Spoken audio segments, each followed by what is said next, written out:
sahbihi ajma'in amma ba'd. Assalamualaikum warahmatullahi taala wabarakatuh. Terima kasih kepada pengurusi majlis. Seterusnya saya mengucapkan jutaan terima kasih kepada Persatuan Mahasiswa Hadari atas jemputan untuk berkongsi sedikit ilmu yang saya ada. Tahniah dan syabas kepada semua AJK, Persatuan Mahasiswa Hadari yang menganjurkan webinar of Al-Fatih ini dan dengan objektif yang sangat bagus pada saya. Jadi pada hari ini suka untuk saya kongsikan sedikit pengisian lah, insyaAllah. Moga-moga di sana kita boleh mengambil manfaat. Jadi saya ada slide yang ingin saya kongsikan ya. InsyaAllah. Jadi tajuk yang diberikan kepada saya adalah penghayatan budaya ilmu. Okay, jadi saya tengok di dalam Facebook Live kat sini kita ada 33 orang. Alhamdulillah, tahniah kepada semua peserta webinar of Al-Fatih. Jadi kita baru ada 33 orang di pagi Sabtu ini. Kalau boleh kita ajak lagi ramai-ramai para kawan-kawan kita untuk sama-sama menyertai program yang bermanfaat ini kan. Okay. Jadi tahniahlah. Biasanya di hujung minggu ramai yang bersantai, yang tengok TV, berehat, main game. Tetapi tahniah kepada anda semua yang mengambil keputusan untuk menambah ilmu, insyaAllah mengupgrade ilmu kita pada pagi ini. Alhamdulillah. Jadi bila kita bercakap tentang penghayatan budaya ilmu, maka hari ini saya faham dan kita sedar kita semua adalah penuntut ilmu. Kamu semua masih lagi dalam pengajian, belajar. Jadi untuk apa kita sebut pasal ilmu ni? Sebab saya memang dah penuntut ilmu. Okay. Jadi hari ini kita bukan sekadar nak cakap ilmu sahaja, tetapi macam mana menghayati ilmu itu sendiri kan. Jadi penghayatan itu yang penting. Jadi bagaimana nak menghadirkan penghayatan itu apabila kita faham, kemudian kita praktik, barulah dapat meresap ke jiwa penghayatan. Suka untuk saya kongsikan pagi-pagi ni, kalau perasan saya pakai tudung Palestin. Kerana sama-sama ingin meraihkan kejayaan saudara-saudara kita di Gaza yang sekarang ni dalam gencatan senjata. Jika kita ada ilmu, kita tahu isu semasa dan kita akan menghayati dan kita akan zahirkan dalam kehidupan kita. Itu bezanya orang yang berilmu dengan orang yang tidak berilmu. Jadi sebagai mukadimahnya, kalau kita lihat kedatangan Islam membawa gesaan menuntut ilmu. Kalau kita tengok sebelum datang Islam, bagaimana orang Islam itu, orang kafir, musyrikin hidup dalam kejahilan.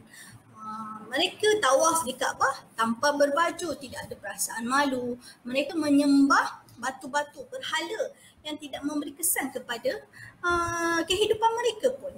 Tidak boleh memudaratkan dan tidak boleh memberi manfaat kerana mereka tidak ada ilmu, jahil. Jadi bila datangnya Islam menggesa, menggalakkan supaya umatnya menuntut ilmu.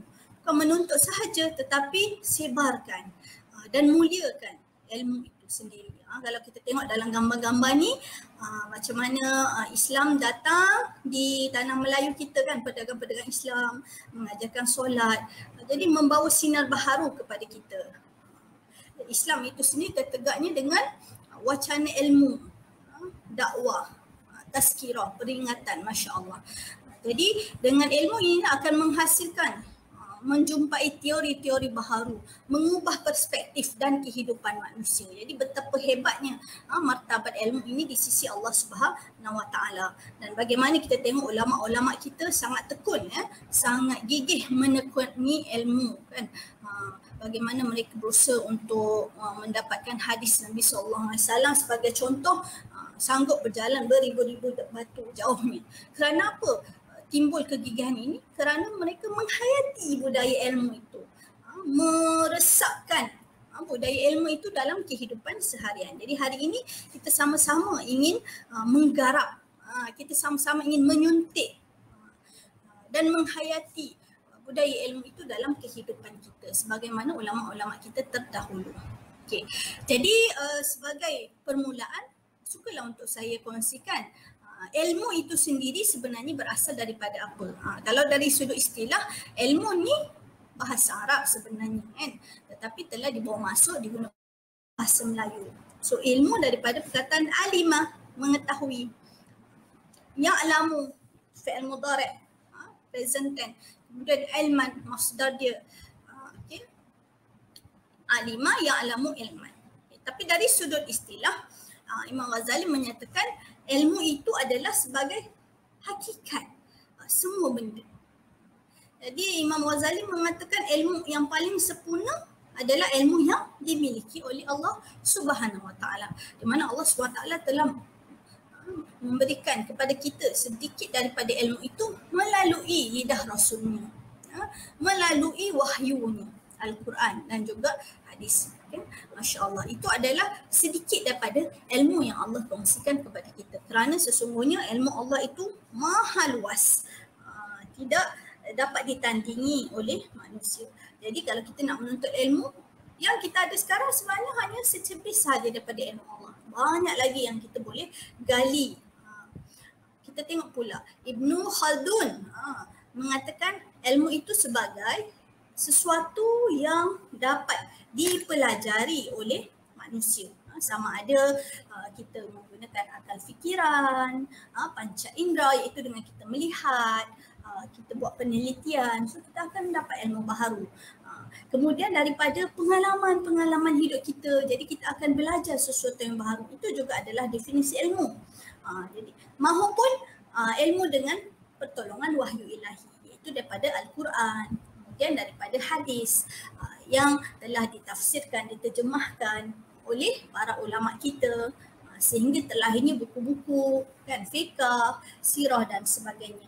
Itu adalah istilah ilmu dari sudut istilah. Makna kata konsep ilmu ini sebenarnya sangat luas kan. Jadi tidak bolehlah kita kata ilmu itu hanya apa yang ada di atas buku, di dalam buku, atau apa yang ada pada slide saja, tidak. Tetapi pengalaman yang kita lalui juga adalah ilmu baharu kan. Manakala kalau kita tengok dari perspektif Islam, sebenarnya ilmu ini apa? Ilmu ini adalah suatu himpunan pengetahuan manusia yang berhasil daripada usaha manusia itu memahami sesuatu aspek. Merangkumilah aspek kehidupan, merangkumi struktur, bagaimana penyusunan dalam kehidupan kita ini, sistem politik, sistem ekonomi, itu juga adalah ilmu. Termasuklah hukum-hukum berkaitan dengan sesuatu yang dikaji. Jadi dari perspektif Islam, sesungguhnya ilmu itu konsepnya adalah sangat luas.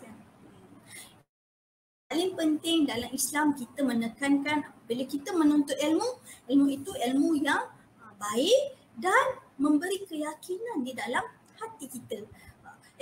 Dengan ilmu, percayalah dia boleh mengubah persepsi seseorang. Dengan ilmu, percayalah dia boleh mengubah cara seseorang itu berfikir. Dengan ilmu, percayalah dia boleh mengubah sikap dan nilai diri seseorang.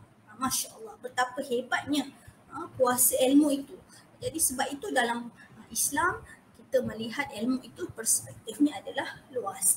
Dia dapat memberi keyakinan di dalam hati kita. Dan yang paling penting, kita boleh mengamalkan ilmu tersebut. Mengamalkan dengan cara yang betul. Okay. Jadi kalau kita kata ilmu mencuri, bolehkah kita belajar ilmu mencuri? Belajar ilmu mencuri. Cuba komen dekat Facebook ni. Saya pun tengah tengok juga anda punya komen ni kan. Jah Maria tu kata ilmu itu sangat luas. Huzail Amri, perkongsian. Okay. Cuba komen dekat situ. Saya boleh baca komen anda. Kalau boleh kita ada dua hala. Kalau kita kata belajar ilmu tentang perisikan. Sebab tujuannya nak mencuri. Boleh ke? Muhammad Al-Kashaf Sulaiman kata boleh. Ahmad Mubtasim kata boleh belajar ilmu mencuri, doktor. Okey. Tetapi boleh ke kita praktikkan? Bolehlah kalau anda ingin mencuri hati seorang gadis, menyuntingnya menjadi suri di taman. Itu ilmu tu tak apalah mencuri hati orang. Tetapi mencuri dalam konsep yang bertentangan dengan syariat itu tidak dibenarkan. Okey, kalau soal polis, pegawai polis belajar ilmu mencuri sebab nak mengetahui selok-belok musuh, boleh, tak ada masalah. Jangan pula kita belajar ilmu itu dan mengamalkannya dalam masa yang sama melanggar syariat Allah. Itu yang tidak dibolehkan. Gelak jam Mariatul. Okey, saya teruskan sebab saya suka perkongsian dua hala. Sebab bila kita kata webinar Al-Fatih, maka macam mana kita nak lahirkan Al-Fatih? Sultan Al-Fatih itu mempunyai kefahaman. Jadi kita nak faham. Bila faham ni dia tak boleh satu hala saya bercakap seorang-seorang. So kita kena ada dua hala. Jadi saya sentiasa melihat komen-komen. Nampaknya dah bertambah 36 orang peserta kita. Alhamdulillah. Baik, mari kita teruskan. Tadi kita dah tengok konsep ilmu, perspektif ilmu dari sudut Islam. Sekarang mari kita lihatkan dari sudut Barat, macam mana pula mereka menilai apakah itu ilmu pengetahuan. Okay. So bagi perspektif Barat, mengikut perspektif Barat, ilmu pengetahuan ini adalah ilmu yang boleh diperolehi melalui, samalah macam tadi, pengalaman. Lagi perolehan maklumat. Dan diperolehi melalui kaedah, cara-cara yang tertentu. Tapi penting untuk saya ingatkan, Barat ini mereka hanya menerima ilmu yang dapat diukur, yang dapat dinilai, yang dapat dibuktikan oleh fakta, ada datanya dan dapat dibuktikan di dalam makmal sahaja. Jadi mereka tidak percaya kepada hari kiamat. Atau mungkin mereka percaya hari kiamat tapi konsep hari kiamat yang mereka gambarkan itu adalah mengikut imajinasi sahaja. Tidak ada kitab-kitab khusus yang menerangkan pada mereka tanda-tanda hari kiamat contohnya kan. Maksudnya kefahaman mereka hanyalah benda yang boleh dibuktikan di makmal. Mereka tidak percaya kepada kehidupan selepas mati. Mereka tidak percaya kepada alam ghaib sebagai contohnya jin kan. Sebab benda itu tidak nampak. Namun kita dalam Islam, konsep ilmu itu lebih meluas. Termasuklah perkara-perkara yang alam ghaib juga dibahaskan, diterangkan di dalam hadis dalam Al-Quran. Masya Allah, dalam Al-Quran ada suratul jin. Kemudian ada pelbagai lagi kitab-kitab tulisan ulama, tafsir mimpi. Cuba anda buka mata, buka jiwa. Masya Allah, kita ni beruntung lahir dalam Islam. Sesungguhnya Islam itu telah menerangkan konsep ilmu itu dengan perspektif yang sangat luas. Lebih luas daripada cara orang Barat melihat apakah itu ilmu pengetahuan. Tapi soalnya di sini, adakah kita menghayati? Menghayati. Dan adakah kita membudayakan ilmu itu dalam kehidupan kita seharian? Itu soalan yang perlu dijawab di dalam hati masing-masing. Sekarang kita ada banyak cabaran. Ada Netflix. Orang selalu langgan Netflix, tengok drama Korea. Hiburan-hiburan itu lebih banyak sebenarnya ditayangkan di depan mata kita, dibentangkan di depan mata kita. Jadi orang-orang yang beruntung sahaja yang memilih untuk membudayakan ilmu. Antaranya anda lah yang berada pada sesi pagi ini. Okey. Baik. Jika kita lihat apabila Al-Quran diturunkan, surah pertama, ayat pertama yang diturunkan mengikut pendapat ulama adalah apa dia? Ni kawan kita komen ni, Alhamdulillah. Bayangkan kalau kita tak dilahirkan dalam Islam. Ya betul, Alhamdulillah kan. Baik, surah pertama yang diturunkan apa dia? Iaitu ini dia. Allah sebut ba'da a'udzubillahi minasyaitonirrajim, ya, Iqra kan. Iqra bismi rabbikal ladzi khalaq. Nampak? Iqra, baca. Nampak? Ayat Islam turun, wahyu diberikan pada Rasulullah SAW. Ayat yang pertama lagi suruh Rasulullah membaca. Sedangkan secara logik kita tahu Rasulullah itu adalah seorang yang buta huruf, tidak tahu membaca. Tetapi Islam itu menggalakkan umatnya melalui Jibril alaihissalam wahyu diturunkan kepada Rasulullah, suruh membaca. Maksudnya apa di situ? Maksudnya betapa Islam mementingkan nilai ilmu itu dalam kehidupan individu Muslim melalui pembacaan. Sebab tu Allah sebut dalam surah Al-Alaq, bacalah dengan menyebut nama Tuhan. Siapa? Tuhan yang ciptakan kamu. Kemudian Allah sambung, khalaqal insana min 'alaq. Allah yang telah menciptakan manusia dari segumpal darah. Nampak tak? Zaman dulu mana ada makmal, mana ada mikroskop, mana ada ilmu-ilmu pembedahan. Zaman kehidupan Rasulullah SAW tidak ada benda-benda sains ni, alat-alatan sains ni. Jadi macam mana mereka tahu kejadian manusia? Ini dia. Allah SWT telah memberikan ilmu melalui wahyu. Allah mengatakan Allah ciptakan manusia dari segumpal darah. Kemudian Allah sebut lagi, Iqra' wa rabbukal akram. Bacalah. Dan Tuhanmu lah yang maha pemurah. Alladhi 'allama bil qalam. Allah yang mengajar manusia itu setiap satu dengan perantaraan qalam. Qalam ni apa? Boleh baca tafsir kan? 'Allamal insana ma lam ya'lam. Allah yang mengajar kepada manusia apa yang tidak diketahui. Masya Allah. Jadi Islam menggesa umat manusia ini supaya membudayakan ilmu dalam kehidupan. Okay. Jadi penting ke kita menuntut ilmu ni? Apa objektif? Saya nak tanya ni. Kalau boleh cuba komen dekat WhatsApp dekat kita punya Facebook live. Kenapa kamu menuntut ilmu? Sebab kamu nak sijil ke? Macam dalam gambar tu kan? Kenapa menuntut ilmu? Mungkin boleh share. Siapa kita ada? Sakinah Sakirin, Anis Syafiqah, Masya Allah kan ramai dalam ni. Okay. Jahmariatul, Ahmad Muftasim. Okay. Jadi adakah seorang mahasiswa itu menuntut ilmu hanya semata-mata nakkan tu topi martyr tu? Kalau anda tahulah, ni satu ilmu juga ni saya dapat dari sahabat saya. Topi combo ni kalau kita tengok ke atas tu kenapa? Ada 4 tuan. Itu adalah adaptasi daripada zaman dahulu ya. Zaman kegemilangan Islam, dia meletakkan Al-Quran di atas. Sebab tu bentuknya macam tupat segi kan. Okay. Itu asal-asal.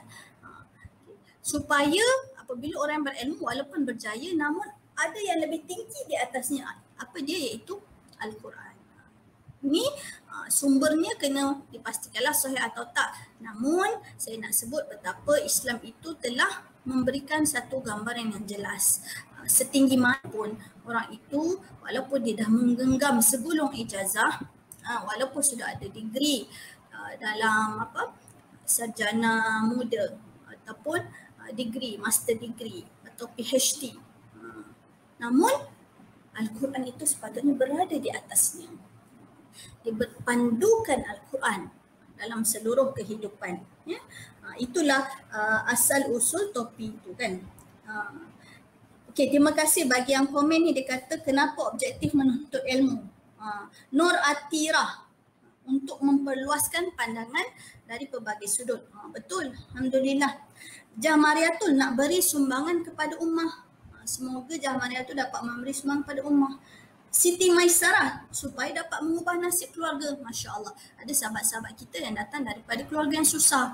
Keluarga petani. Saya ingat dulu waktu saya mengaji di Al-Azhar, sahabat-sahabat saya yang susah ni, dia nak pergi belajar juga dekat Mesir, maka ayahnya jual sebidang tanah. Nak taja anaknya. Tiket flight saja dah 3,000. Kemudian pengajian di sana. Kat sana kami belajar free lah sebab institusi wakaf. Tetapi nak hidup di sana, rumah sewa, makan. Datang dari keluarga yang susah. Dan akhirnya bila bersungguh-sungguh, balik ke Malaysia dah jadi ulama pun. Masya Allah. Bagus ada semangat macam tu nak mengubah nasib keluarga. Okey. Baik. Lagi Ahmad Mutasi kata sebab memang kita dituntut untuk menuntut ilmu. Supaya kita tidak boleh jahil. Jadi semua jawapan sahabat-sahabat, anak-anak yang saya kasih sekalian, betul. Okay. Baik, sungguhnya Islam menggariskan bila kita nak menuntut ilmu ini, objektifnya yang pertama mestilah kita nak mengenali hakikat Tuhan. Okay? Sebab kalau kita tak ada ilmu, macam orang ateis, dia tak percaya Tuhan. Jadi siapa yang ciptakan dia? Kan? Dia tak akan boleh dapat menjawab persoalan-persoalan tersebut. Tapi dengan ilmu lah kita dapat menjawab soalan tersebut. Sebab itulah ada saintis yang apabila dia mengkaji Al-Quran, ramai sangat saintis daripada Barat, daripada Jepun, mereka masuk Islam. Kerana apabila membaca Al-Quran, mereka tahu Al-Quran telah membuktikan secara saintifik kejadian manusia, kejadian bumi, Masya Allah. Jadi akhirnya kejadian-kejadian ini, ilmu-ilmu ini membawa mereka kepada mengenal Allah Subhanahu Wa Taala. Subhanallah. Hebat kan? Seterusnya kita nak menuntut ilmu ini supaya menentukan kayu ukur kebenaran, supaya kita ini boleh bezakan mana yang baik, mana yang buruk. Mungkin sekarang kamu nampak benda itu biasa saja, tetapi satu masa nanti apabila kamu berada pada jawatan tertentu, okay, kamu akan diuji. Contohnya orang memberi rasuah. Ketika itu kamu mungkin sudah ada degree, kamu degree holder, master holder, tapi apabila orang memberi rasuah, bolehkah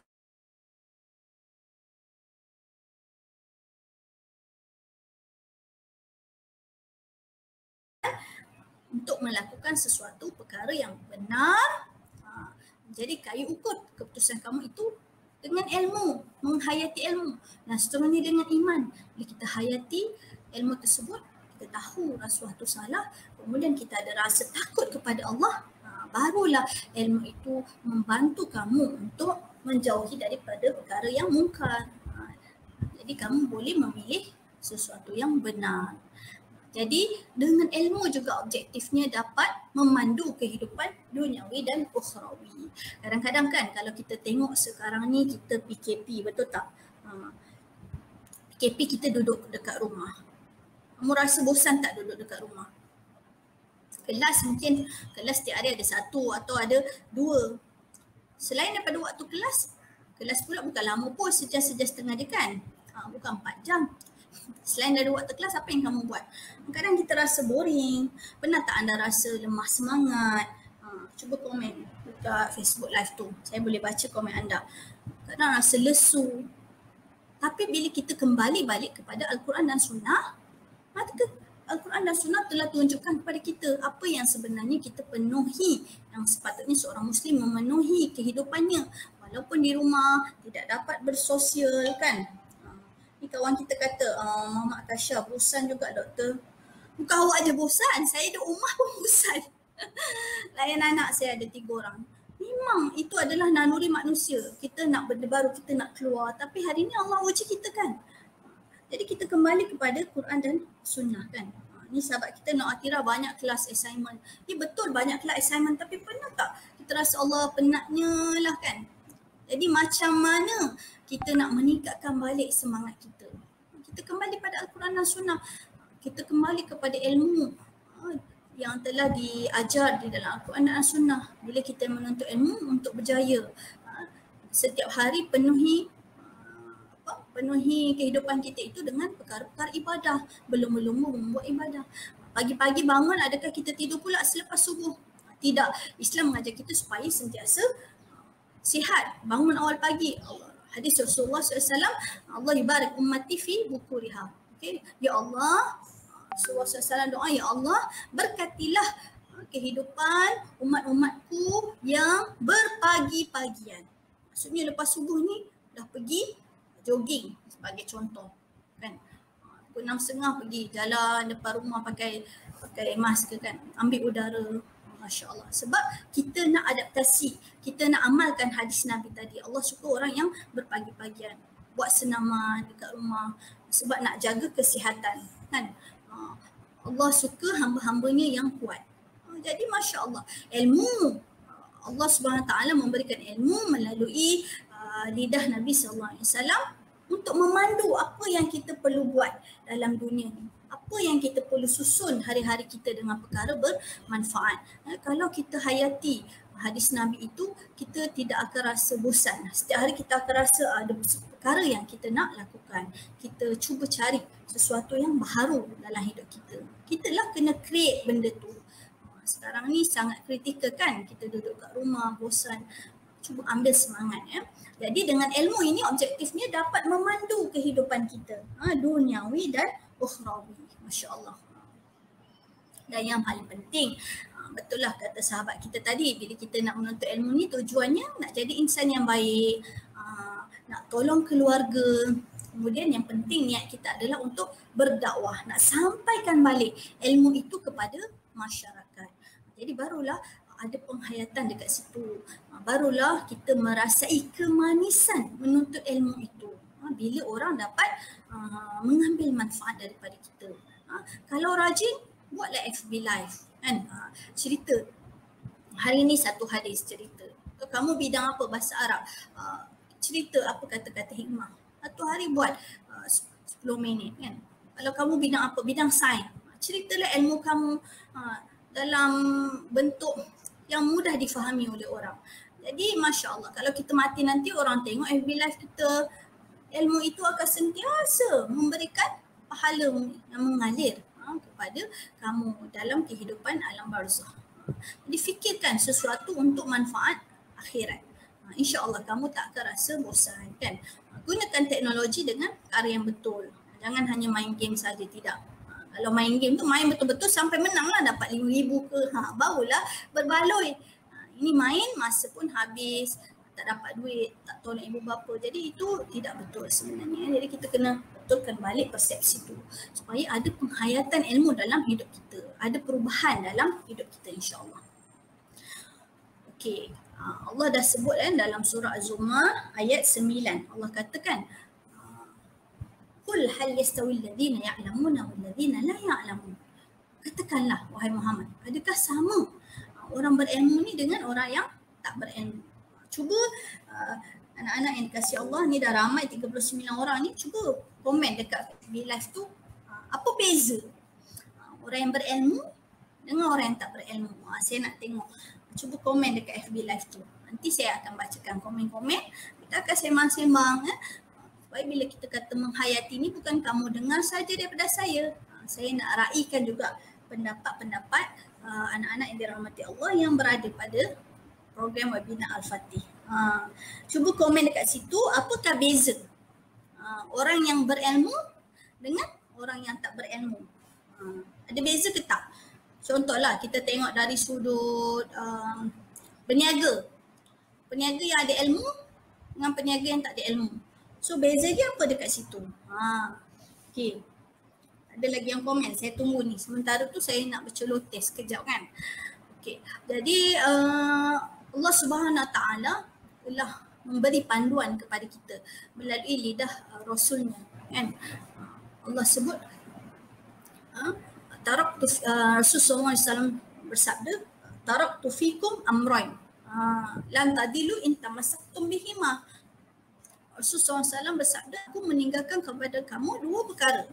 Kamu tak akan selama-lamanya sesat kalau kamu pegang dua perkara ini. Iaitu apa? Al-Quran wa Sunnah kan. Al-Quran dan juga Sunnah. Jadi Al-Quran dan Sunnah ini adalah masdar, sumber ilmu di dalam kehidupan seorang Islam. Baik, jadi ini ada sahabat kita dah yang komen mengatakan orang berilmu macam tin yang penuh. Orang yang tak berilmu macam tin yang kuat. Bunyi je kuat tapi isinya tak ada. Betul. Kalau kita tengok kan dekat FB kan, sekarang ni banyak pergaduhan-pergaduhan pasal isu laksa. Benda yang simple je pun. Tapi nak bergaduh, nak menimbulkan pergaduhan sesama umat Islam. Jadi tak payahlah benda yang kecil. Benda yang furuk ni ulama kata tak payah kita berat-beratkan sampai viral isu laksa. Kemudian kita pun layan juga, post juga kat Facebook kan. Laksa, Masya Allah kan. Jadi orang yang berilmu beza dengan orang yang tak berilmu. Orang berilmu ni kadang-kadang diamnya lebih banyak daripada bercakap. Bukan macam tin yang kosong. Tin yang kosong kuat je bunyi tapi bila buka tak ada benda, orang tak dapat ambil manfaat. Jadi betul lah kata sahabat kita. Maisarah kata orang yang tidak berilmu cakap ikut perasaan. Ya betul. Orang yang berilmu akan cakap berlandaskan fakta. Jadi apabila kamu ingin membuat sesuatu keputusan pun, nak bercakap, nak mengeluarkan kata-kata, nak menulis dekat Facebook, nak share gambar kan. Jadi kena fikir dulu. Benda tu apa kesan dia. Macam baru ni, polis telah menyaman individu di Gombak. Sebab apa? Sebab post gambar ziarah satu hari raya kan. Jadi dia buat tindakan dengan perasaan. Dia rasa nak share lah gambar dekat Facebook. Ziarah raya, ada kakak dia datang row rumah sebelah je. Atau duduk row yang sama. Jadi tak apa kot takat gambar. Last polis tengok dekat Facebook, kena sama. Itu beza orang berilmu tak berilmu. Tindakannya akhirnya memperbodohkan diri dia sendiri kan. Dia buat ikut perasaan, rasa seronok, nak bagi orang nampak keceriaan dia. Last kena saman. Tu Masya Allah, beza orang yang berilmu dengan orang yang tidak berilmu. Wahdi kata orang berilmu adalah orang yang beriman.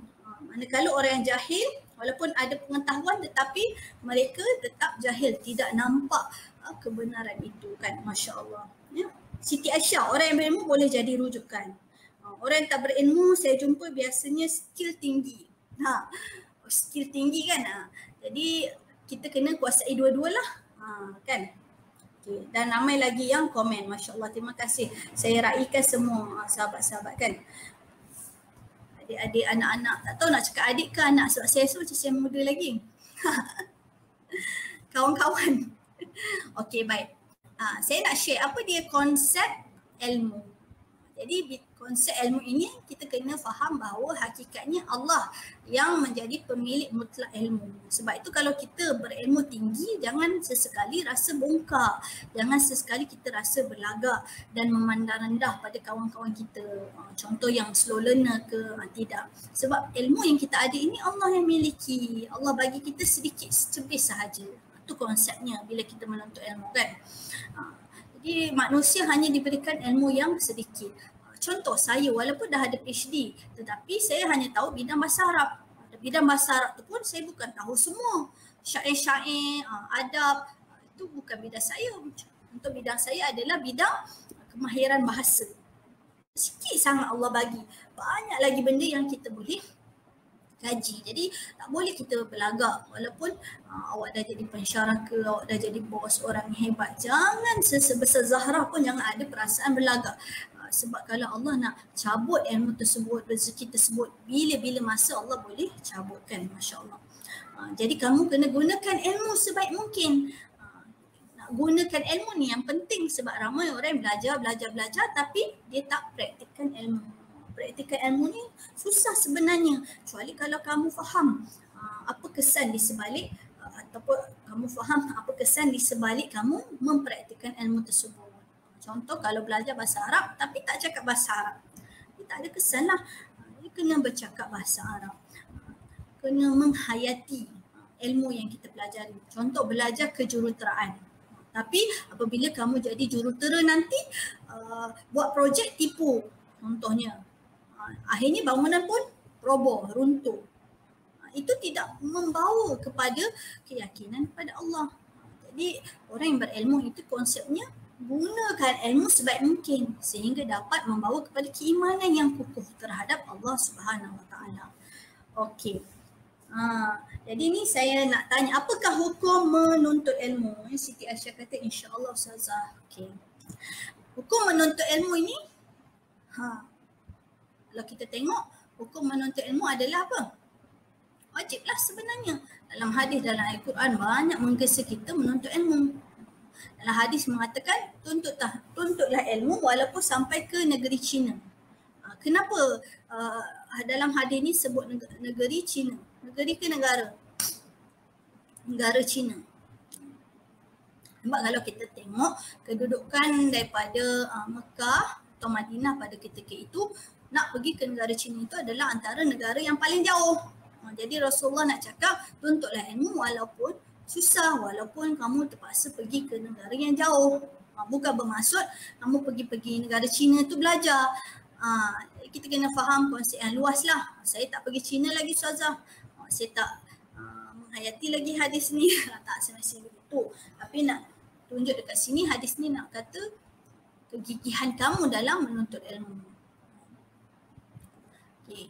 Jadi ini hadis Rasulullah kata betul lah menuntut ilmu itu wajib kan.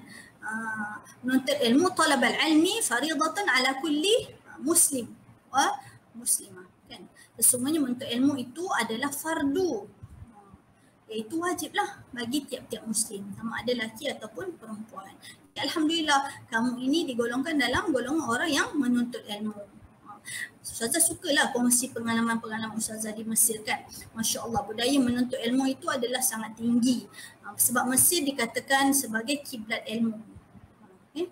Jadi dekat Mesir ni biasa kami ada dululah sebelum PKP kan. Ada talaki di Masjid Al-Azhar. Ada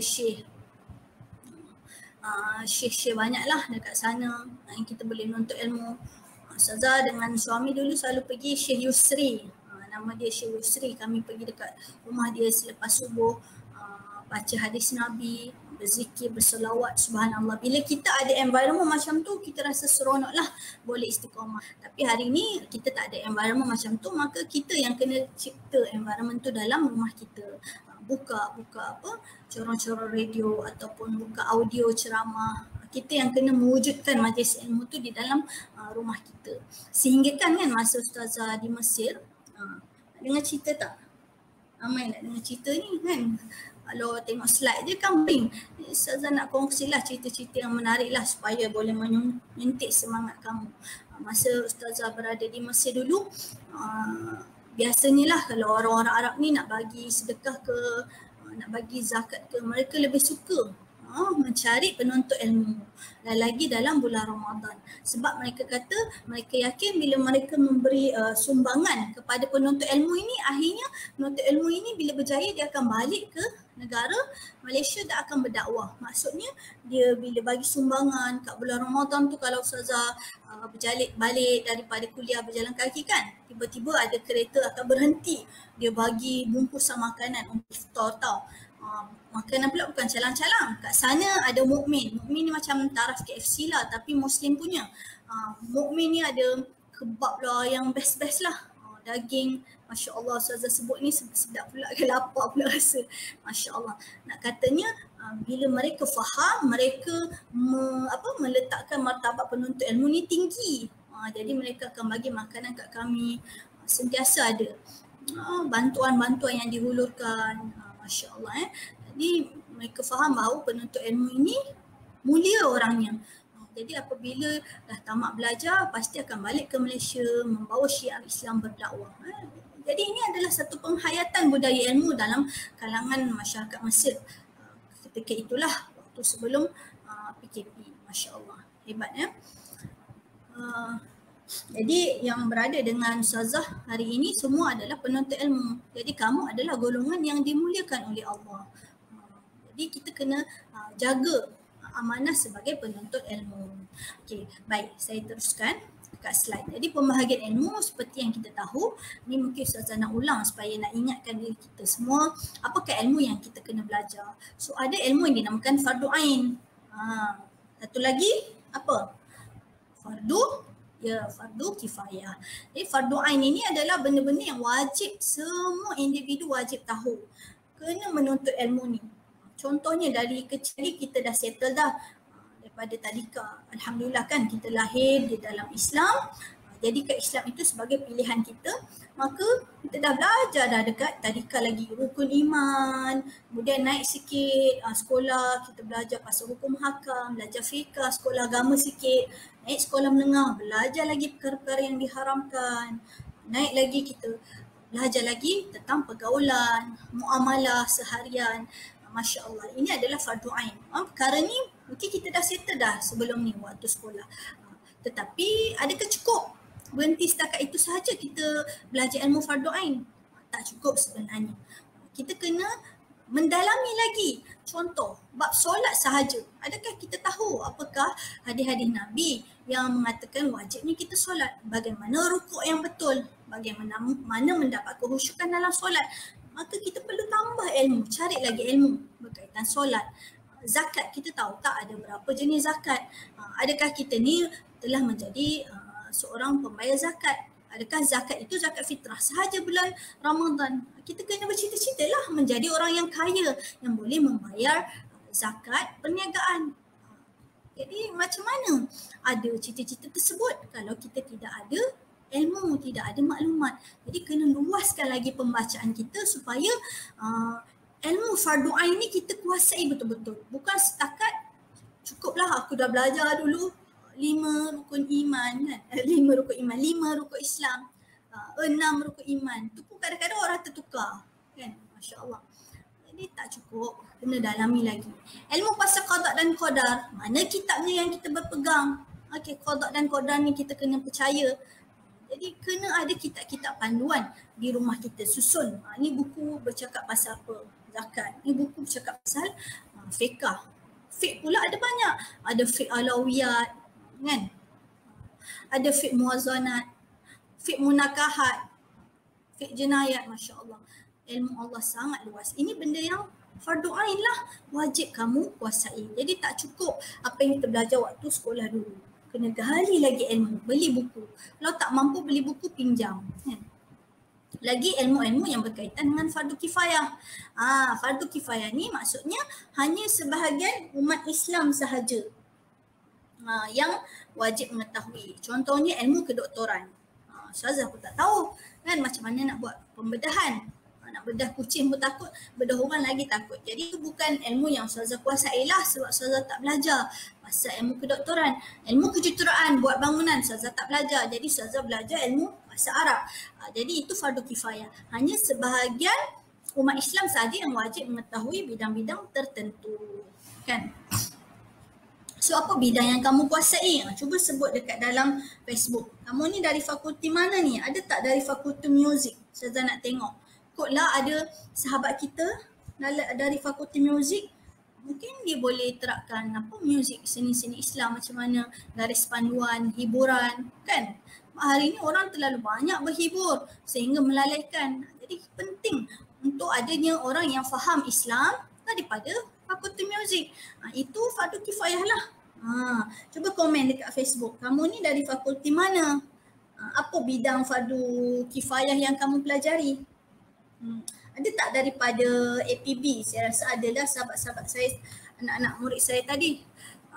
Ada tak daripada sukan, sains sukan? Macam mana perempuan ni nak bersukan?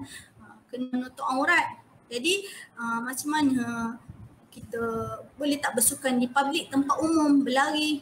Seorang muslimah berlari depan umum boleh ke? Jadi kita perlukan orang-orang yang faham Islam. Janganlah Islam ini, program-program Persatuan Mahasiswa Hadari ini kita hanya fokus pada orang yang baik-baik sahaja. Tidak. Sahabat-sahabat kita dari fakulti ni yang kita kena ajak untuk sama-sama mendalami Islam. So kita ada sahabat kita dari APB Bahasa Arab, Khairunisa, ahlan wa sahlan.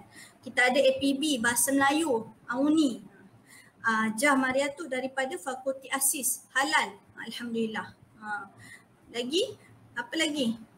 FSPU, pengusaha tanah, Masya Allah, Nur Atira. Nanti Ustazah pun boleh belajar dengan Nur Atira. Sebab Ustazah sekarang sedang mendalami ilmu hartanah, nak belajar, nak beli rumah kan. Nak sewakan, nak tolong orang-orang yang tak ada rumah, nak sewakan dengan keadaan yang berpatutan. So kita kena belajar ni dengan sahabat kita Nur Atira. Syia Najwa daripada sama juga pengurusan hartanah, Alhamdulillah. Lagi Fakulti of Arts ada. Pengurusan maklumat, IT kan. Masya Allah. Amelina Yusrina. So anda semua adalah mempelajari ilmu-ilmu fardu kifayah. Jadi bila anda belajar tu, pastikan anda jadi mahir sungguh-sungguh. Bila keluar nanti bukan sekadar dapat sijil, tetapi anda boleh bercakap, boleh terangkan teori-teori itu dengan sudut pandangan Islam. Kita ada Muhammad Selamat Dahlan. Masya Allah, ahlan wa sahlan. Muhammad Selamat Dahlan dari Fakulti Filem, Teater dan Animasi. Lepas ni mungkin boleh kontak Ustazah. Ustazah mengajar drama dalam bahasa Arab. Okay. Communication, Arabic communication. True drama Ustazah ajar. Jadi kita nak ilmu daripada Muhammad Selamat Dahlan, Fakulti Filem dan Teater. Macam mana kita buat animasi untuk sampaikan dakwah, untuk ceritakan perjuangan Palestin sebagai contoh kan. Jadi penting untuk kamu ada kefahaman Islam, terutamanya orang-orang yang menuntut ilmu yang macam ni, fardu kifayah ni. Baiklah Ustazah, okey. Tengok gambar dia pun Palestin. Semangat kan? Alhamdulillah. Baik. Jadi adakah ilmu yang kita sedang pelajari ni cukup? Adakah sudah cukup? Jadi sebenarnya tak cukup lah kan. Tadi Ustazah kata ilmu Allah bagi ni sikit je dekat kita, banyak lagi kena gali. Tak payah tengok orang lain. Macam Ustazah walaupun dah PhD holder tapi banyak lagi ilmu yang kita tak tahu. Jadi kita kena belajar dengan orang yang tahu. Kan? Masya Allah. Jadi Ustazah sarankan untuk memudayakan ilmu dalam kehidupan kamu, untuk menghayati ilmu itu supaya meresap dalam hidup kamu. Cubalah kamu cari gali lagi ilmu-ilmu yang penting. Terutamanya perkara yang asas dan pokok. Kalau boleh kamu cuba dapatkan guru mengaji Al-Quran bersanad, secara bersanad. Sebab antara rukun untuk kita mengaji Al-Quran ini adalah mengaji secara bersanad. Sanad ini maksudnya bersambung. Kita berguru dengan seseorang yang pernah berguru dengan orang yang gurunya akhirnya sampai kepada Rasulullah SAW. Kena cari. Kalau Ustazah dulu di Mesir, Ustazah bersanad mengaji dengan guru Ustazah. Sudah meninggal dah kan. Dan akhirnya bila Ustazah dah tamat satu juzuk Al-Quran, dapatlah sanad yang bersambung dia tulis daripada siapa, akhirnya bertemu kepada Rasulullah SAW. So mengaji Al-Quran ni pun perlu bersanad. Hadis perlu berguru. Paling kurang matan Al-Arba'in tu kita dah tahu dah apa hadis-hadis dalam tu, kita dah hayati dah, kita dah amalkan dah. Kalau tak sempat nak berguru, dengarlah YouTube, dengarlah siri-siri ceramah. Ini Ustazah galakkanlah antara ilmu-ilmu yang sangat penting dan asas sebagai Muslim. Sirah, kalau boleh berguru, baca sirah dan memahami sirah. Jangan kita hanya dilekakan dengan hiburan-hiburan yang sangat banyak pada hari ini. Tengok Netflix saja, main game PUBG. Kan, Masya Allah. Baca buku-buku yang berkaitan dengan solat, ibadah. Mungkin Ustazah boleh share lah. Apa tu? Masya Allah. Ini buku yang ni tengok. Encyclopedia Adab kan. Buku pasal adab. Adab pun buat encyclopedia. Masya Allah. Buku yang sangat menarik kan. Kita bacalah buku-buku macam ni. Buatlah majlis ilmu dekat rumah. Ceritalah kepada ibu bapa kita, adik-beradik kita, buat majlis ilmu. Ya, Syama'il Muhammadiyah, nak mengenali Rasulullah SAW. Baca buku ni. Kalau tak ada duit nak beli, pinjam, dapatkan PDF. Kalau susah sangat, buka YouTube, dengar ceramah. Kan? Macam mana ciri-ciri fizikal Rasulullah. Kalau kita tak tahu, macam mana kita nak sayang Rasulullah? Dalam ni dia ceritakan macam-macam kan. Rasulullah tu rambutnya macam mana, cara berjalannya macam mana.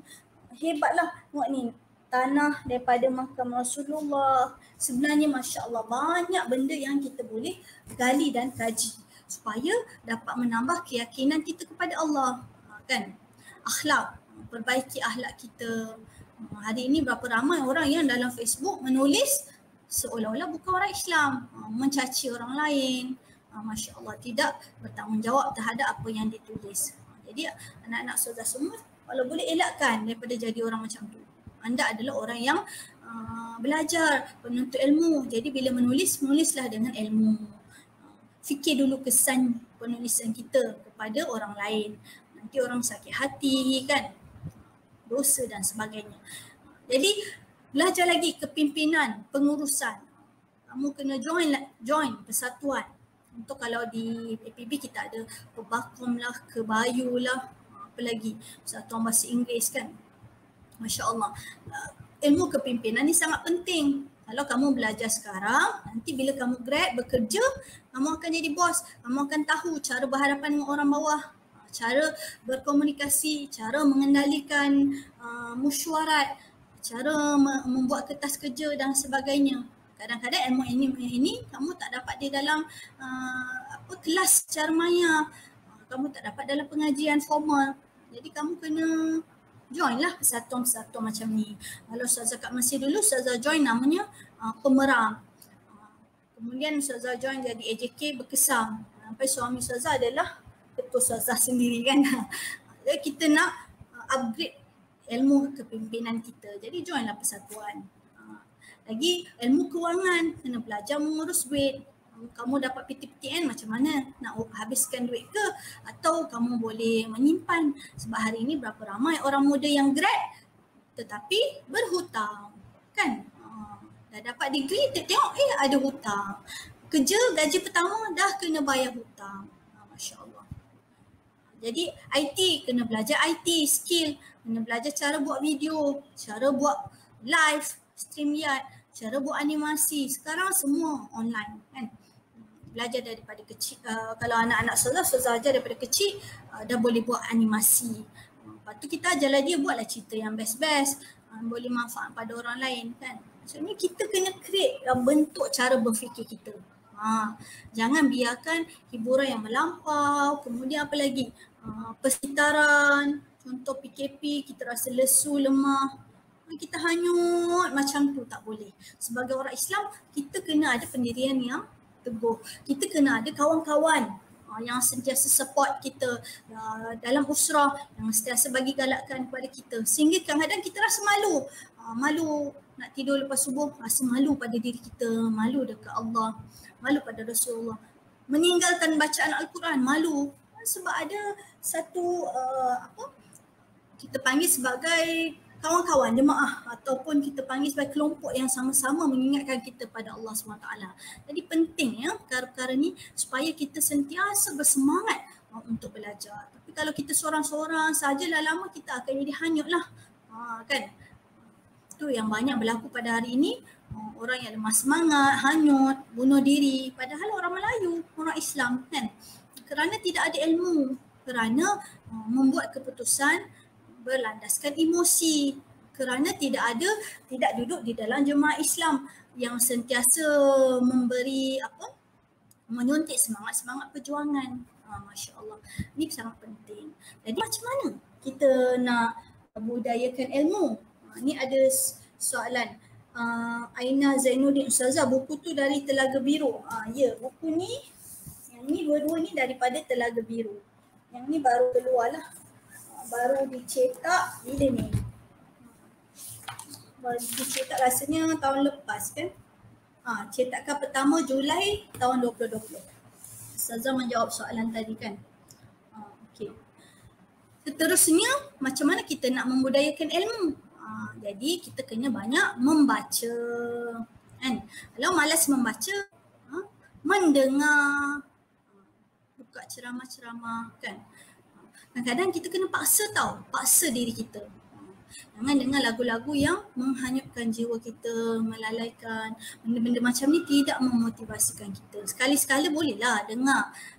Tapi dengar untuk tahulah, ambil tahu. Jangan tak tahu langsung. Orang kata kau ni tasawuf sangat, zuhud sangat. Tak boleh dah pula, kena ambil tahu juga. Ustazah pun dengar juga lagu-lagu tu, nak ambil tahulah apa isu-isu sekarang, lagu-lagu trend anak muda sekarang. So, kena ikuti juga. Okay.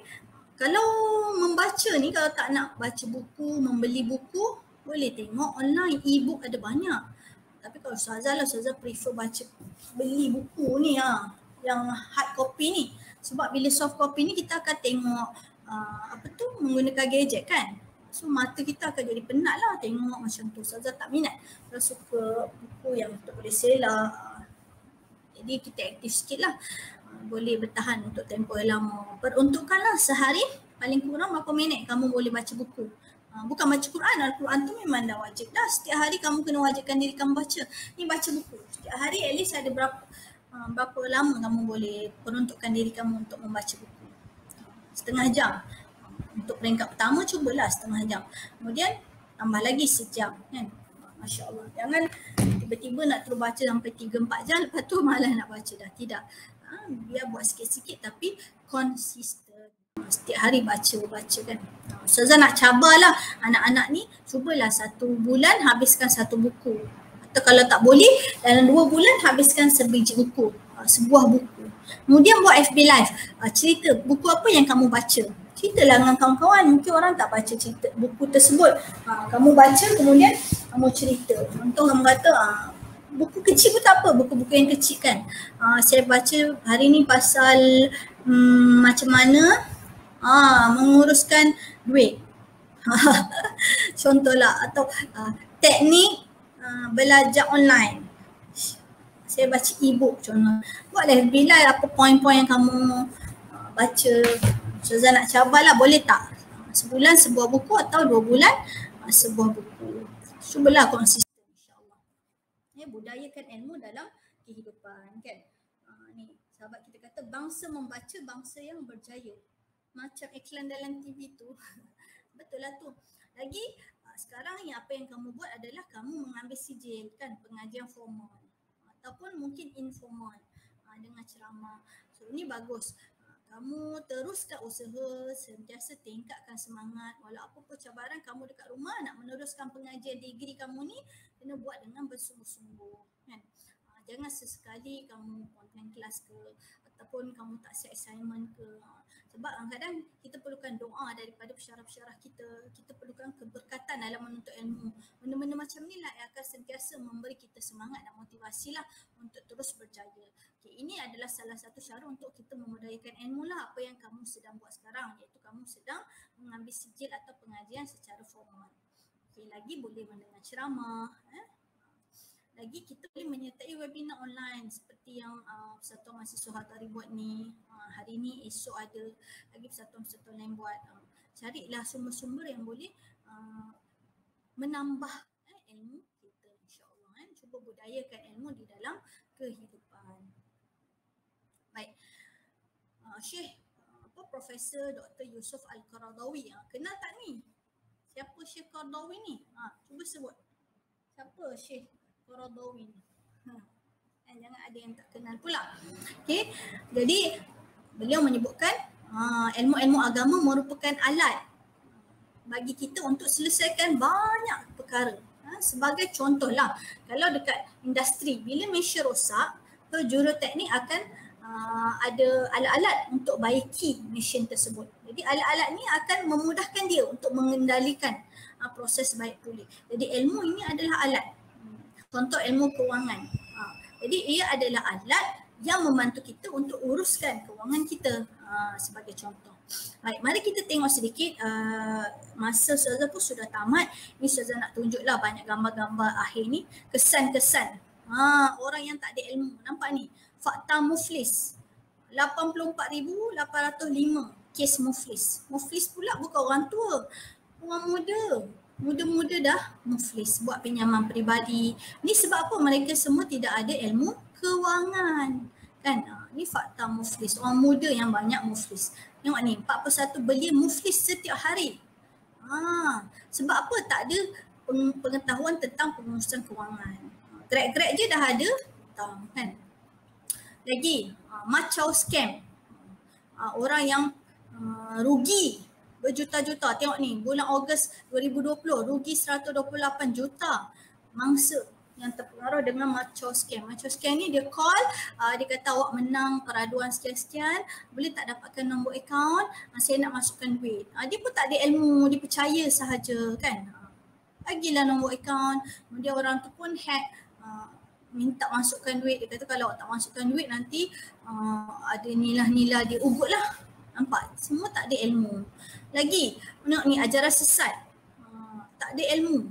Kalau kita tak ada ilmu ni, senang saja kita percaya kepada orang-orang yang cuba merosakkan akidah kan. So digunakanlah ayat-ayat Quran. Dia kata diselewengkan ayat Quran. Dia kata dia adalah Tuhan atau Rasul Melayu. Mudahlah orang terperangkap. Contoh lagi apa? Sekarang ni ada vaksin. Banyaklah video-video anti-vaksin. Dia kata jangan ambil vaksin sebab vaksin ni ada benda-benda yang tak elok dalam tu. Kan? Kita pun mudah je percaya. Dengar je video tu. Sedangkan Islam ajar kita kena dengar arahan daripada ulama. Ulama warasatul anbiya. Mufti-mufti kita dah sebut ambil vaksin. Mufti kita, contohnya Menteri Agama kita, Ustaz Dr. Zulkifli Bagri pun ambil vaksin. Pimpinan-pimpinan kita, Perdana Menteri pun ambil vaksin. Lagi pakar-pakar perubatan, Dr. Sri Hisham kan, Abdullah pun ambil vaksin. Jadi kenapa kita nak dengar sumber-sumber yang tak meyakinkan? Jadi bila orang yang tak ada ilmu, dia akan mudahlah terperangkap. Jadi penting sangat untuk kita tingkatkan ilmu supaya dapat sentiasa yakin dengan kewujudan Allah, dapat laksanakan ibadat, dapat meningkatkan kecemerlangan, dapat tahu isu-isu terkini, kena tahu isu semasa, contemporary, kena ikuti perkembangan.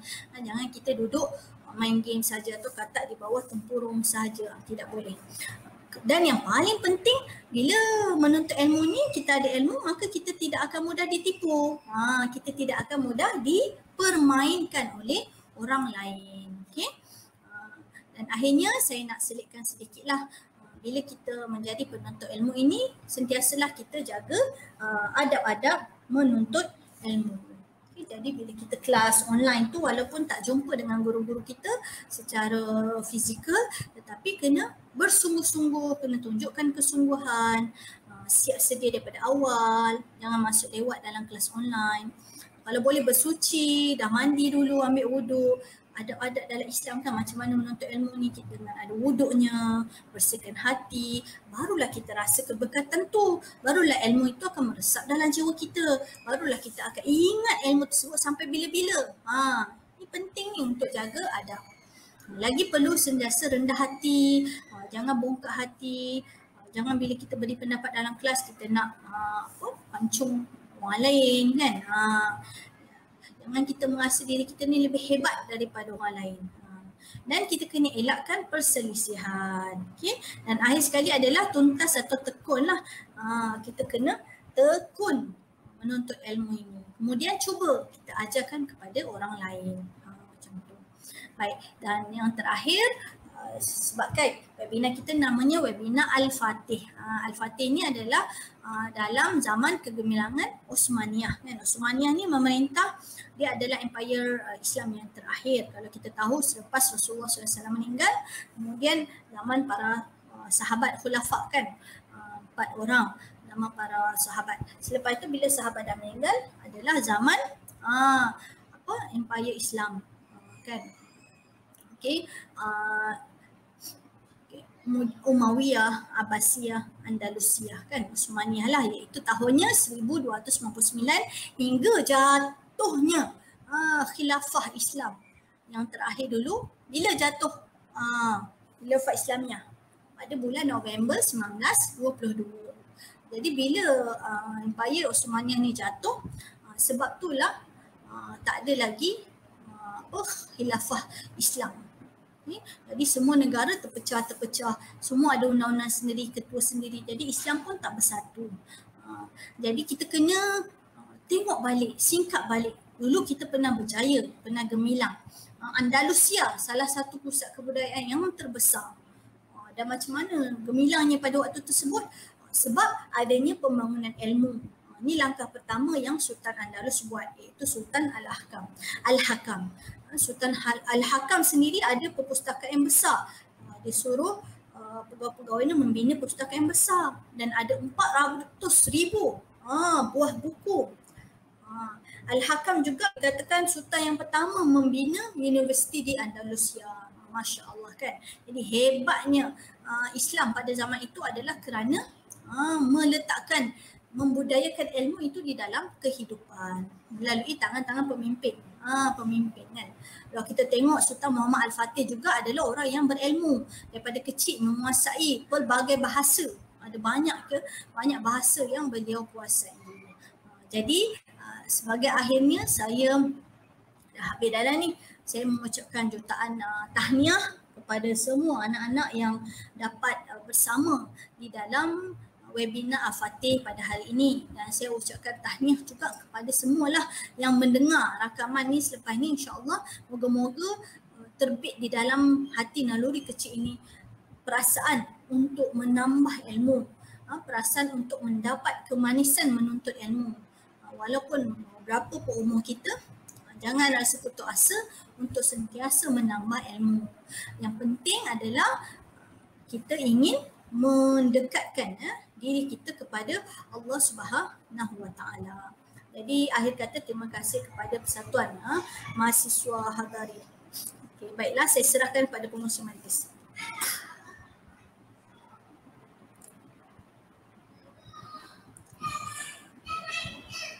Okay, Alhamdulillah. Terima kasih kepada Dr. Fitri di atas perkongsian berkaitan dengan pembudayaan ataupun berkaitan dengan cara kita nak budayakan ilmu dalam kehidupan kita. Jadi sekarang kita akan masuk kepada sesi soal jawab. Jadi dengan saya ada satu soalan daripada Google Form yang kita ni. Jadi soalan daripada peserta, bagaimana nak seimbangkan ilmu fardu ain dan fardu kifayah? Ilmu fardu ain seperti ibadah, akidah, tasawuf di samping tidak meninggalkan ilmu fardu kifayah di universiti. Okey. Terima kasih kepada Jah Mariatun atas soalan. Okey, soalan yang sangat bagus. Tadi saya dah bagi tahu pembahagian ilmu tu ada fardu ain dan juga fardu kifayah. Okey, soalan Jah tadi macam mana kita nak seimbangkan? Okey, jawapannya mudah saja. Kalau untuk ilmu fardu kifayah sekarang ni memang kamu dah menuntut ilmu kan dalam kelas-kelas secara formal. Okey, itu bagus. Ada assignment, ada test, semua tu kamu kena buat dengan cemerlang. Tapi perasan tak, selain daripada waktu tersebut, sehari kan kita ada 24 jam. Katalah kita bahagikan satu hari pun kita ada kelas paling banyak contoh 4 jam. 2 jam pagi, 2 jam petang contoh kan. Lagi waktu lain adalah waktu tidur sebagai satu contoh.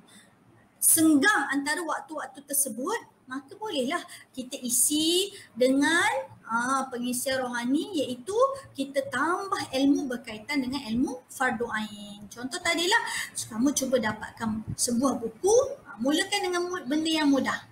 Sekarang kamu nak dalami bab apa? Contoh, kamu beli sebuah buku atau pinjam sebuah buku, tajuk dia Cara Mendapat Solat yang Khusyuk. Kamu bacalah buku tu sehari, mungkin sehelai muka surat. Tak payahlah sehari tu nak khatam buku tu semua, tak. Sebab tu tadi Ustazah cabar kepada semua, cuba khatamkan sebulan satu buku atau 2 bulan satu buku. Kan? Jadi sehari cuba baca 1 helai, 2 helai. Kalau tak sempat membaca, mendengar. Peruntukan masa contohnya sebelum Zuhur, setengah jam sebelum Zuhur, kita boleh dengarlah dengan ceramah 30 minit. Ceramah 30 minit ni sebenarnya banyak yang kita boleh dapat input. Jadi janganlah kita baguslah kita tamak nak kerja ilmu, tapi jangan kita ikut perasaan. Takut-takut nanti kita kita panggil tersungkur. Kita semangat sangat setiap hari nak kerja ilmu, lama-lama kita sepenat, lesu, terus tinggal. Tidak. Jadi cara nak seimbangkan, setiap hari peruntukkan setengah jam paling kurang atau sejam baca buku-buku yang berkaitan dengan fardu ain. Okey, itu caranya lah. Islam ni dia tak suruh kita kaut, walaupun kita suruh tamatkan ilmu tapi kaut semua dalam masa yang banyak. Tak, Islam itu ajar Allah suka benda yang sedikit tetapi konsisten. Jadi untuk peringkat permulaan, Ustazah cadangkan cuba peruntukkan setengah jam sahaja sebelum Zuhur. Baca buku ataupun kamu dengar ceramah agama berkaitan fardu ain. Solat, zakat, dengar. Ataupun tengah kamu buat assignment ataupun tengah buat kerja ke, tengah tolong mak kat dapur masak ke, dengar. Okey, pengisian-pengisian macam tu. Jadi itu cara untuk seimbangkanlah. Jangan kita terlalu over lah. Over sangat nanti takut kamu rasa penat dan lelah. Biar sikit-sikit tak apa. Itu jawapan untuk sahabat kita lah, Jah Mariatun. Yang penting perlu ada tindakan lah daripada sekarang.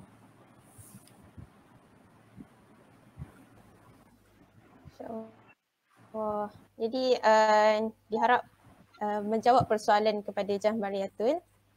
Jadi saya buka lagi soalan sehingga 11.30. Jika ada sahabat-sahabat yang masih ada persoalan yang ingin ditanya, boleh terus ajukan di ruangan komen. Alhamdulillah nampak 45 orang yang hadir online ni. Tahniahlah. Alhamdulillah. Sambutan dah lepas ni mereka boleh mendengarkan lagi rakaman ni. Alhamdulillah. Boleh Dato'.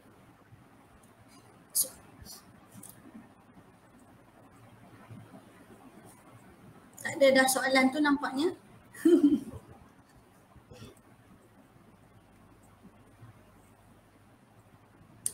Syafiqah daripada tu? Daripada mana? Dari mana tu? Online. Dari mana? Oh, maksudnya daripada fakulti mana ke? No, duduk mana tu? Oh, saya dekat college. Dekat UiTM. Okay.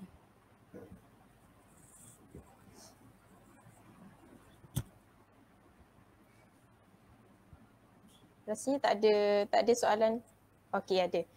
Baik, soalan daripada saudari Auni Nurul. Ustazah nak tanya, bagaimanakah seseorang yang pandai boleh sesat juga? Masya Allah soalan dia. Okey, terima kasih ya Auni Nurul. Soalan yang sangat bagus Kalau kita tengok kan, ramai hari ni orang yang pandai pun dia boleh terpengaruh dengan ajaran sesat. Contohlah Ustazah share kan, kamu pernah dengar tak ayah pin? Ayah pin yang apa, dari kayangan Tuhan, dari kayangan lah. Yang dekat Terengganu dulu kan, yang dia dah meninggal dah lah. Cuma Ustazah nak bagi tahu, ada seorang pengikut dia tahu. Lepasan Al-Azhar, perempuan. Ustazah pun masih tahu kan, Masya Allah terkejutnya Ustazah dengar. Lepasan Al-Azhar tu. Daripada bertudung boleh tanggal tudung dia. Betul lah kan soalan sahabat kita tadi, memang orang yang pandai pun boleh sesat. Kenapa soalan dia? Kerana apabila kita niatkan menuntut ilmu itu bukanlah untuk kita mendekatkan diri kepada Allah. Sebab itulah kadang orang tuntut ilmu, dia rasa bijak sangat, dia boleh lawan cakap Allah. Boleh lawan pula cakap para ulama. Dia tidak rasa takut sebab dia kata, ni bidang saya yang pandai, saya yang belajar. Kan? Islam ni salah, ulama ni salah. Sebab bila dia belajar itu niatnya bukan untuk mendekati Allah. Sebab itulah kamu sekarang kan masih lagi dalam tempoh belajar kan. Sebab tu penting sebelum kamu belajar, sebelum kelas tu baca doa, niatkan untuk mendekatkan diri kepada Allah SWT. Yang paling penting dapat keberkatan ilmu. Sebab tu ramai hari ni orang-orang yang bijak pandai ni kita tak tahu adakah itu keberkatan ilmu ataupun istidraj. Tahu tak istidraj? Istidraj ini adalah apabila orang tu diuji oleh Allah. Dia pandai, dia bijak, dia cemerlang, berjaya, kaya, tapi Allah uji dia. Akhirnya dia mengeluarkan kata-kata yang bertentangan dengan para ulama.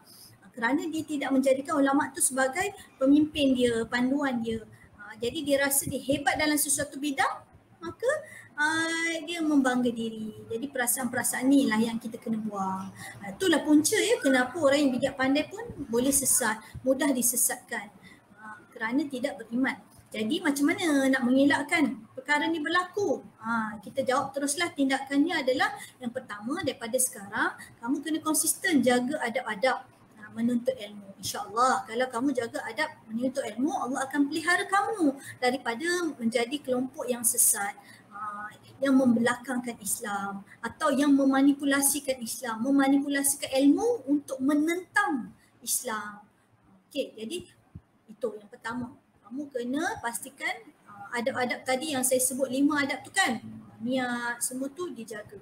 Yang kedua, cuba cari keberkatan ilmu. Macam mana nak cari keberkatan ilmu ini? Dekatilah para ulama, dekatilah para pesyarah kamu.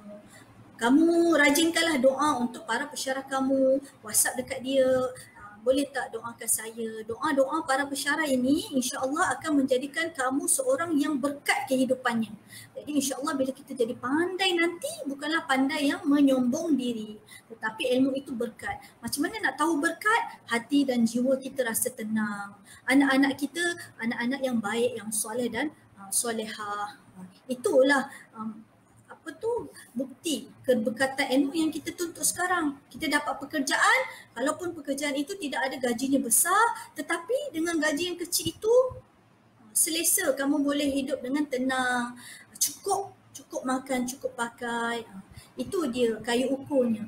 Macam mana kita nak jadi orang yang pandai tetapi hidupnya berkat. Okay, jagalah yang pertama tadi adab, yang kedua cuba cari keberkatan ilmu. Itu jawapan bagi soalan tadilah. Harap-harap kita semua terhindar daripada menjadi orang-orang yang bijak pandai tetapi sesat. Na'udzubillah.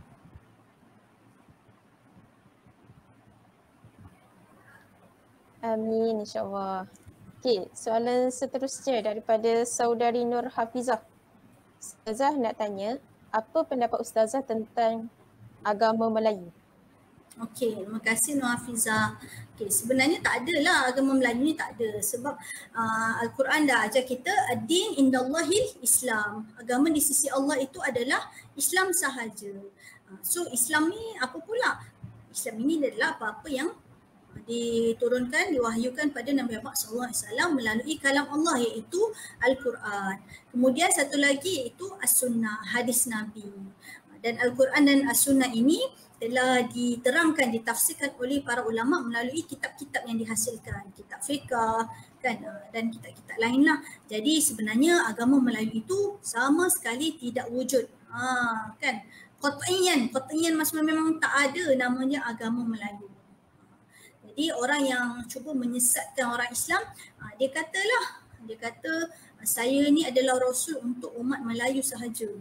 Orang tu pula tak ada ilmu, tak baca Quran. Ini senanglah dia percaya. Lepas tu satu lagi, kalau kamu nak tahu kan kenapa ajaran sesat ni senang sangat tersebar. Sebab diorang ni memudah-mudahkan tuntutan agama. Contohnya dia kata solat itu tak wajib, pakai niat je. Kan mudah macam tu. Kan? Orang kan suka mudah-mudah, tak payah tak payah solat. Jadi bila benda yang mudah ni tu yang ramai orang ikut. Kalau Islam ni pergaulan lelaki perempuan tak boleh, banyak benda yang tak boleh kan. Jadi bila agama-agama sesat, agama Melayu ke, tak kisahlah agama apa kefahaman yang dibawa, dia orang ni memudah-mudahkan. Jadi orang-orang yang tak berilmu ni dia senanglah ikut. Dia kan suka benda-benda yang mudah. Islam ni tidak, Islam ni sangat detail. Kita nak masuk toilet pun ada kena baca doa. Nak masuk bilik ibu bapa pun kena minta izin. Masya Allah kan, sangat detail. Jadi sebenarnya dah cantik dah Islam susun untuk kita. Tak payahlah kita terpengaruh lagi dengan ajaran-ajaran sesat. Biarlah mereka yang jahil sahaja yang terpengaruh dengan ajaran-ajaran sesat tu. Kita yang berilmu ini, tanggungjawab kita adalah kena berdakwah. Sampaikan balighu anni walau ayah. Sampaikanlah tentangku walaupun satu ayat, Rasulullah SAW sebut. Jadi wajib dakwah ini, kita seru orang kepada Islam ni wajib kita buat. Jadi kalau dakwah ini sudah pudar daripada muka bumi Malaysia ni, maka orang-orang yang ajaran sesat itu akan mengambil tempat. Mereka akan mengaburi mata-mata umat Islam di Malaysia. Jadi anda semua hari ini perlu berusahalah untuk jadi pendakwah dalam apa bidang pun. Salah satu caranya dengan penulisan, post kata-kata yang baik setiap hari. Barulah mereka ni tidak berani untuk wujudkan. InsyaAllah kita yakin dengan ilmu sahaja kita boleh hapuskanlah fahaman-fahaman macam ini. Jadi tidak wujudlah agama Melayu tu, tak ada. Kan?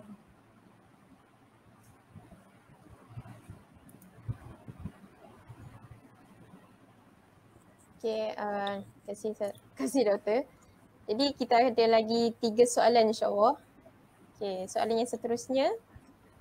Maaf kalau Ustazah kata tadi nak mencari ilmu perlu dengar kuliah-kuliah melalui pembacaan dan lain-lain. Adakah penting untuk kita terlibat dengan usrah sebagai salah satu cara untuk kita dapatkan ilmu atau usrah tu sebagai medium yang salah?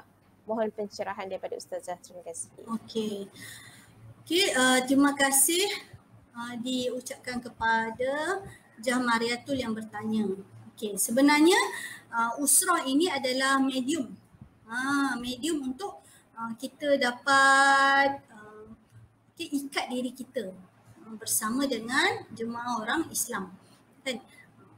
Allah Subhanahu Wa Taala menggalakkan umat-umat Islam ini supaya bersatu. Kan? Perlu bersatu padu. Macam mana kita hari ini di Malaysia banyak pertelingkahan kerana kita tidak bersatu padu. Kita tidak berada di dalam satu fahaman yang sama.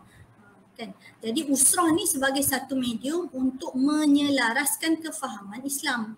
Dalam usrah ada nakib yang boleh membimbing kita. Dalam usrah ada ahli-ahlinya yang boleh menegur kita kalau kita silap.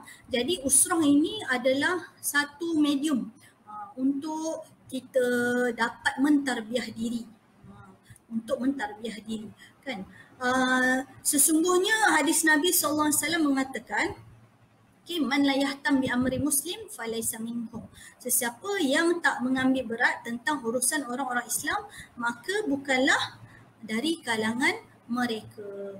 Jadi kalau kita duduk sendirian, macam mana? Kita boleh ada rasa tanggungjawab untuk mengambil tahu urusan orang-orang Islam yang lain. Jadi sebenarnya bila kita berada di dalam usrah, berada di dalam jemaah muslimin ataupun kita panggil kelompok komuniti orang Islam, barulah kita ada rasa kebersamaan. Barulah kita boleh ambil berat sesama orang Islam. Usrah ni pula macam mana yang kita boleh join kan? Tak payah tengok jauh, yang paling dekat ni, usrah dekat rumah kita ni. Macam mana kita boleh tarbiyah usrah ni jadi usrah Islamiah? Sekarang kan PKP. Usrah dekat rumah ni dulu kita kena tarbiyah. Wujudkan solat jemaahnya, wujudkan majlis bacaan kitab-kitabnya. Kan? Kalau kita sebagai seorang anak, dulu Ustazah punya family lah. Ustazah suka kalau makan sama-sama tu sebut sedikit hadis Nabi. Kamu tak payah nak tengok skop yang lebih jauh sangat. Usrah dekat rumah ni kita tarbiyah dulu. Kemudian macam mana kita nak dapat kekuatan pula nak tarbiyah usrah dekat rumah ni? Sebab usrah ni maksudnya keluarga kan.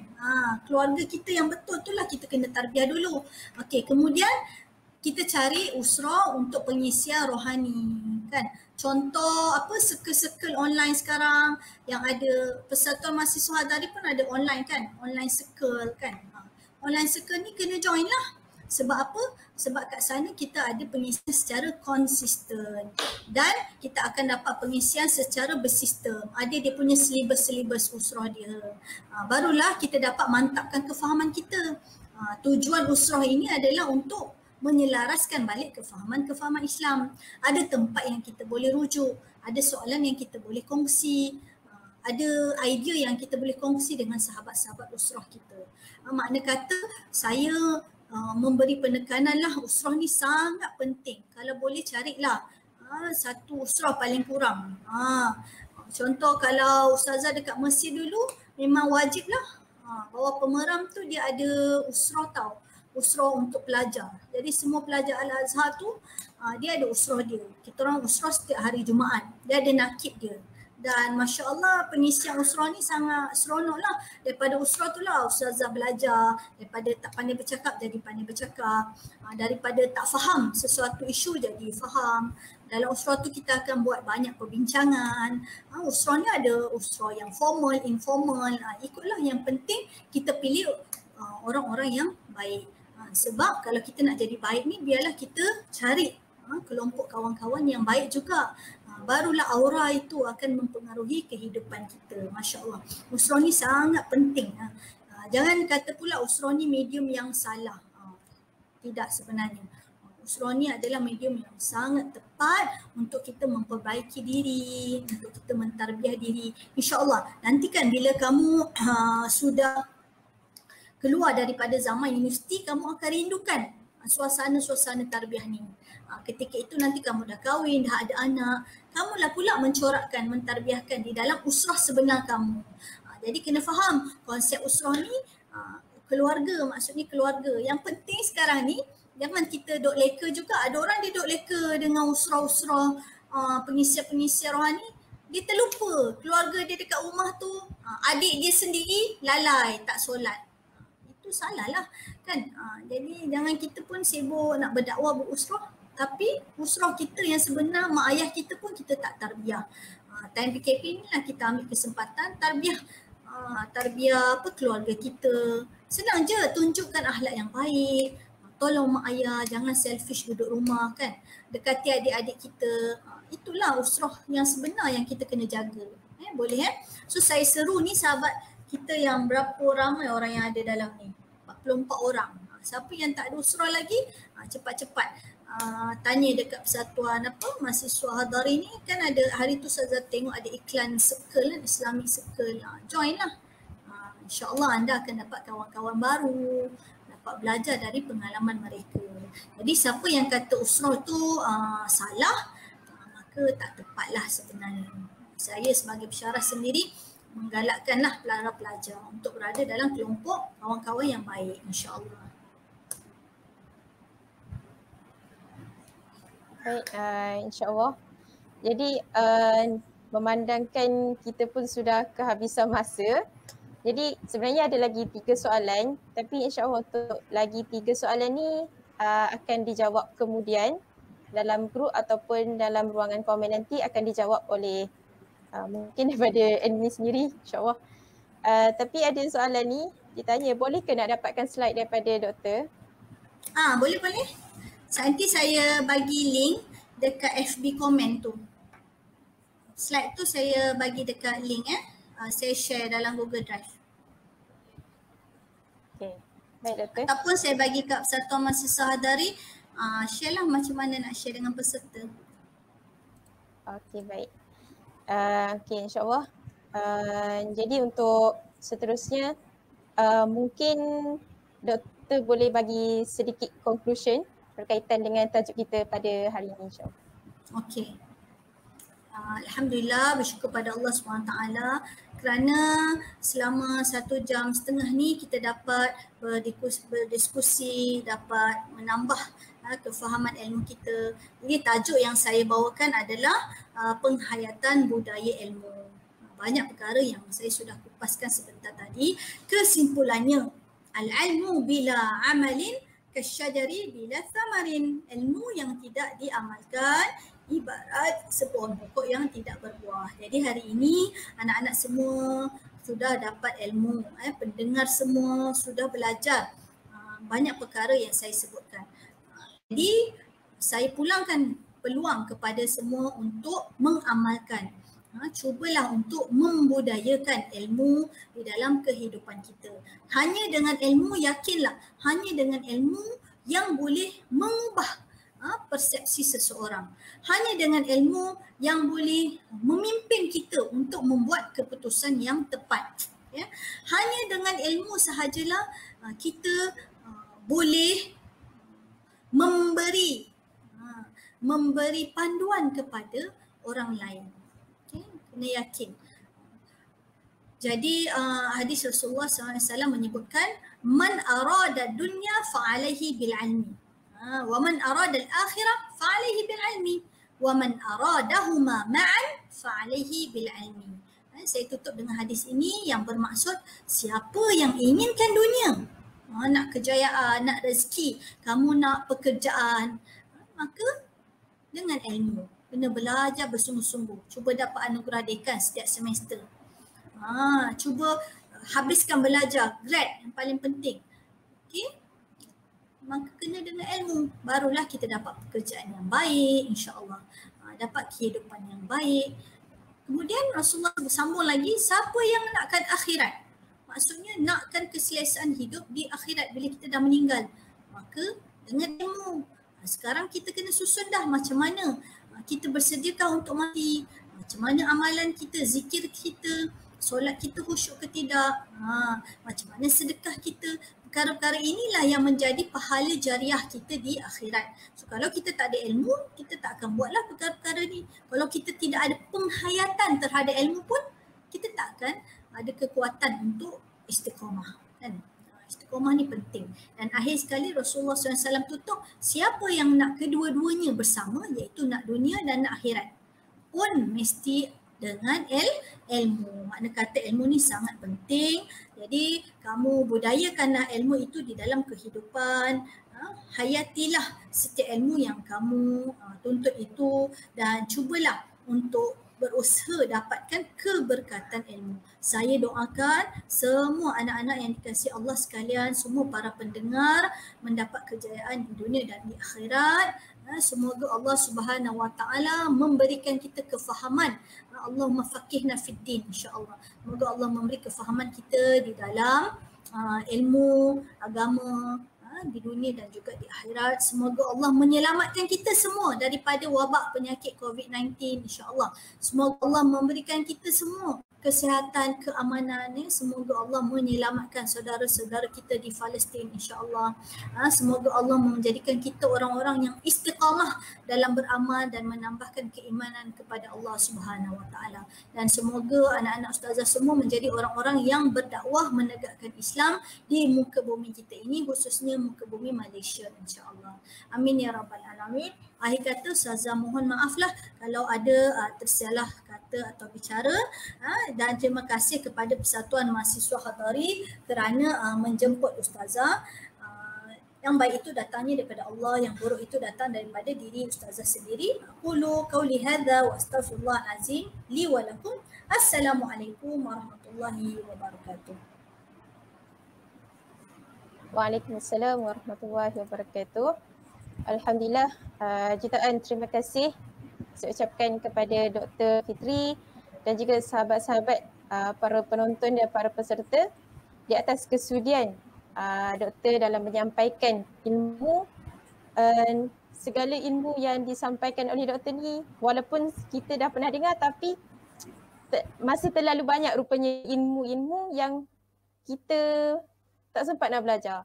Jadi kita walaupun kita sebagai penuntut ilmu di universiti, jangan jangan terlalu leka dengan ilmu akademik sahaja sehingga kita mengabaikan ilmu-ilmu ukhrawi. Jadi insya-Allah diharapkan segala ilmu yang kita dapat pada pagi ini kita akan dapat sematkan dalam hati kita dan seterusnya kita dapat sebarkan juga segala manfaat dan segala kebaikan ilmu-ilmu yang kita dapat ni untuk orang lain juga, dan semoga ia mampu untuk memberi manfaat kepada semua orang, insya-Allah. Jadi untuk seterusnya saya ingin ingatkan kita akan ke slot quiz. Jadi para peserta boleh klik link quiz yang